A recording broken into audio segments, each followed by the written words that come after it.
Dear ChatGPT, generate me a picture of Judy Hopps with her feet out and make them extra stinky. Oh yeah. Is this you? Whoa! There are actually easier ways to make good art that doesn't dwindle our precious natural resources. So stick around, I'll show you how to cheat at art the right way.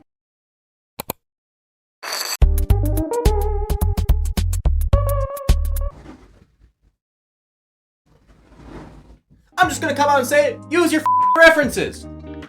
When I'm drawing, either on Twitch or just in my free time, I always have a numerous amount of plethora of drawing references, whether it be books or just images I find on the internet. Before I started using references, my art looked like this! Ah! And now, using references, my art looks like this. And this next tip is for new artists. Trace. Whoa. No. Okay. I mean, trace properly. Get an image and box in the general shapes that make up the character. And of course, give credit where credit is due.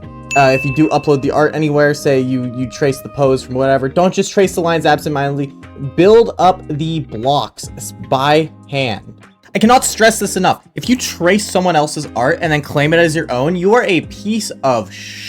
So if you do trace, just give proper credit. Say it was for learning, blah, blah, blah, blah, blah. Move on with your day. You learn something new every day. But the only way to learn is to learn from others. So, ding!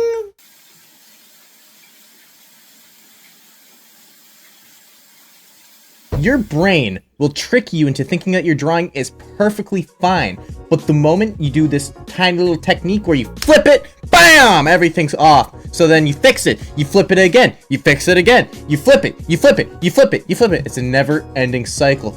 But it's so worth it at the end of the day, because then you don't have the mean lean.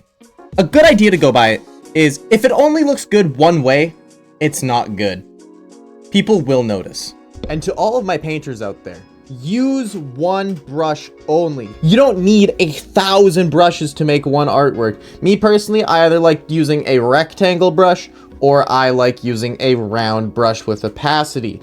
Limiting yourself to these two brushes really helps your brain relax and unwind and get into the painting or whatever you're trying to paint. It really does help. If you are going in for texturing, that is when I'd start recommend adding in more brushes. But don't take any cheats or any shortcuts with brushes. I know there may be a ton of brushes out there that claim they can make you draw hair super quick and all that, but then you're not understanding the fundamentals of what goes into drawing good hair. So my best advice for all you painters out there is stick to 2 simple brushes.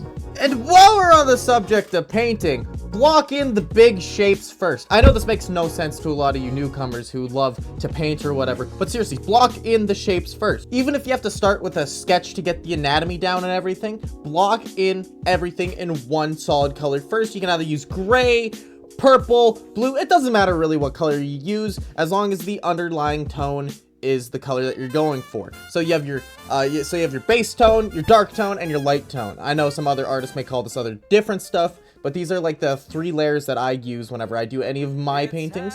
Personally, I think it's a much simpler way to express myself in a painting fashion. Then again, I'm a digital artist, so.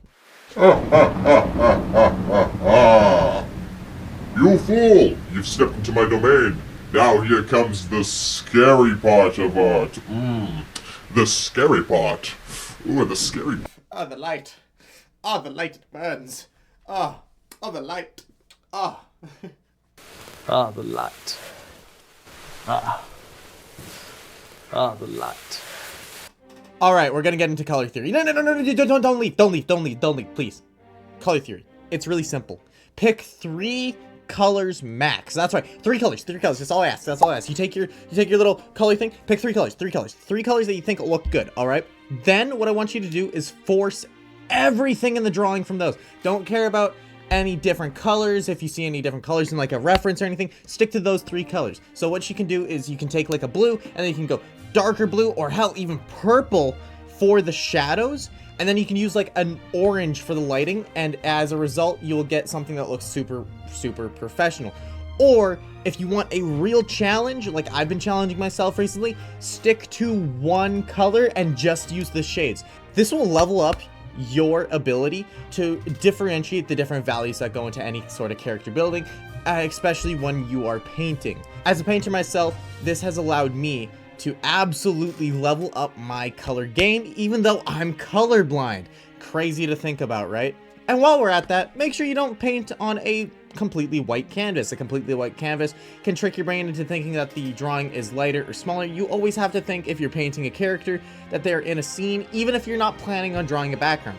The color I like to use is either a dark brown or a dark gray. This just helps switch my brain from the, okay, let me just do a quick little funny little face, to a, okay, let's paint something that looks absolutely beautiful. And while we're on top of that, let's say you got the character done and it just doesn't look like it's belonging in the scene. Just use a gradient. If you use a program like Krita like I do, there's a funny little button right here. And what you can do is you can just drag it from anywhere. It makes a little gradient, makes your art feel like it's a lot more refined. And then what I usually like to do is then just draw in a nice little shape or something behind them. Bada bing, bada boom, you're done. Another tip that I have is zoom out of your drawing or look away for a little bit and then look back at your drawing. When you're drawing, your brain likes to trick you into thinking that everything looks hunky-dory, but if you look away, then you look back, boom, all of a sudden everything looks wrong. Everything I've explained in this short little video feels like you are cheating on art, and let me tell you this, it's not actually cheating. Oh, you said cheating in the thumbnail. No, it's not actually cheating. These are just things I wish someone would have told me when I first started getting into art, and honestly, these are things that I spent years trying to develop. If any of these tips have helped you in any way, or at least made you interested in art, don't forget to hit a like, a follow, a subscribe. Check out my Twitch too. I like doing a lot of drawing over there, and you guys can come yell at me if I'm doing something wrong. Or you can just straight up yell at other people. My chat is really mean. Anyways, yeah, no, thank you so much for watching, and I will see you whenever the hell I upload another video.